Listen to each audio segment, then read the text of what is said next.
Now to an ABC7 exclusive. One of Sarasota County Sheriff's deputies involved in the shooting death of Rodney Mitchell is back in the headlines. Adam Shaw being reprimanded and reassigned after an incident late last year, just adding to a long list of questionable actions by this deputy.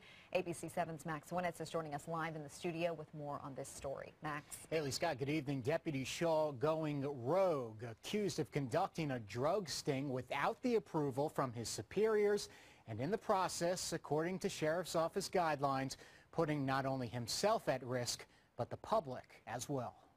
Transmitting back. Deputy Adam Shaw's claim to fame, a 2013 appearance on the show Cops.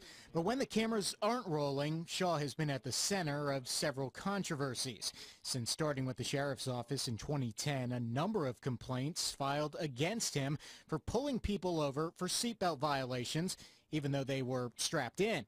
Then the 2012 shooting death of Rodney Mitchell. Shaw and his sergeant shooting and killing Mitchell after he accelerated toward them in his Jeep. Both officers cleared of any wrongdoing. Now Shaw is once again taking some heat, this time from his own department. The recent incident involving Deputy Shaw happened in the parking lot at this McDonald's here on Bee Ridge Road.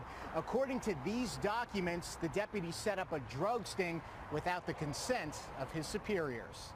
According to the documents, when the suspect arrived, Shaw turned on his police lights. The suspect then struck Shaw's car and another deputy's, causing some minor damage before fleeing east on Bee Ridge. The deputies on scene decide not to follow. As a result of Shaw not alerting his bosses, the tactical unit deputy reassigned to night patrol, losing out on an extra $2,000 of specialty pay. In a disciplinary action form, the Sheriff's Office writes, to maintain the trust and safety of the public we serve, we must continuously operate at the highest levels of good judgment, to include consultation of supervision in required circumstances. The violation of this standard put this trust in jeopardy. If I ever had an officer who did something like that, first of all, I'd tell him or her why that was a dangerous situation, the risks that they put themselves and the public at, and then I would have to take some action.